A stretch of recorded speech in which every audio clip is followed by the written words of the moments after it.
পুরো ভয়ঙ্কর গাতা এই রাস্তার মধ্যে দেখছেন দেখেন কত ভয়ঙ্কর। এটা হচ্ছে বাঁশখন্দা বাজারের মুহামুহি।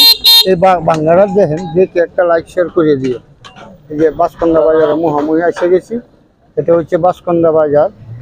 এই যে দেখেন এই মুখামুখি আয়া পড়ছি। দর্শক ভাইয়েরা সকলেই এই পর্যন্ত রাস্তা আপনাদের ভাঙ্গা যা দেখছেন। আপনার অটো নিয়ে চলেন, কিরকম রাস্তাটা? রাস্তা তো অনেক ভাঙা রাস্তা, অনেক ভাঙ্গা। আচ্ছা, যাই হোক, দর্শক আমি যে ভিডিওটা আপনারা দেখতে পাচ্ছেন, আমি অনেকটা দূর শালদরা বাজার থেকে আমি এই পর্যন্ত আসছি। এই রাস্তাটা আমি আপনাদেরকে দেখাচ্ছি। এটা হচ্ছে বাঁশখন্দা বাজার। এই বাঁশখন্দা বাজার পর্যন্ত নান্দাইল থেকে রাস্তাটা ভাঙ্গা। তবে আমি প্রতিপক্ষ যারা আছেন, নান্দাইলের পরিপূর্ণ নেতাকর্মীরা আছেন এবং কি অনুসাব আছেন, এটা যদি দেখেন এই নান্দাইলের রাস্তাটা কেমন রে? একদম এক নাম্বার রাস্তা। কিরকম কর্ণাহুনি পিসারি গাড়ি গুড়ি লয়ে যাইতে কিরকম কষ্ট হয়? রিক্স না?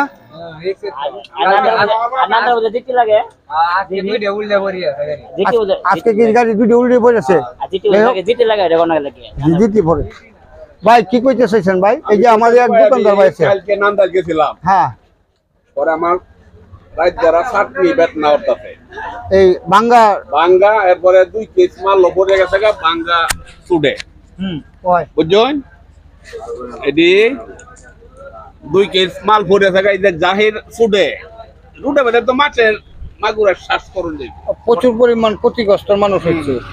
যাই হোক দর্শক, আমাদের প্রতিপক্ষ যারা আছেন, সমন্বয় কমিটি যারা আছেন, সকলে নান্দাইলে যারা নেতাকর্মী আছেন, সকল ভাইদেরকেই আমি অনুরোধ করবো অন্ততপক্ষে আমাদের ময়মনসিংহ নান্দাইল এই যে রাস্তাটা নান্দাইল থেকে বাঁশখন্দা পর্যন্ত, এই রাস্তাটা অন্ততপক্ষে যদি করে দেন, রিপেয়ারিংও যদি করে দেন, তাহলেও সাধারণ জনগণের প্রচুর পরিমাণ উপকার হবে। এই আর কি। আপনারা যে নান্দাইল আসা যাওয়া করেন, কেমন রাস্তাটা?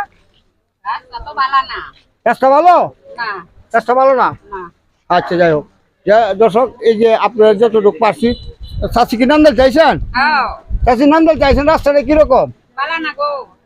রাস্তা আসলে ভালো না। তবে সকল ভাইদেরকে বলি, আমাদের কি অনুসাব আছেন নান্দাইলের এবং নান্দাইলের প্রতিপক্ষ যারা আছেন, সকলেই এদিকে আরো লোক আছে।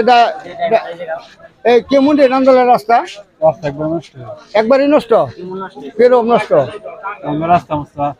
তুই জুড়ে না ভালো মন্দ কবি, এটা কি লজ্জার কি আছে? খুবই অনুপযোগী, চলার মতো না। চলার মতো না। মানুষ কি ভালোভাবে যাইতে পারে? চলতে পারে না, চলতেই পারে না। এই তো কথা। রুগী নিয়ে গেলে আরো বেশি সমস্যা। রুগী নিয়ে তো যাওয়াই যায় না। যাই হোক দর্শক, আপনি তো দর্শকের সাক্ষাৎকার শুনলেন।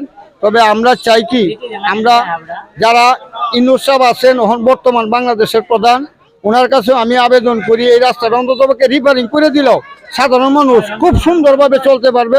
এই হলো আমার আশা। সকলে ভালো থাকেন, সুস্থ থাকেন। আল্লাহ হাফেজ।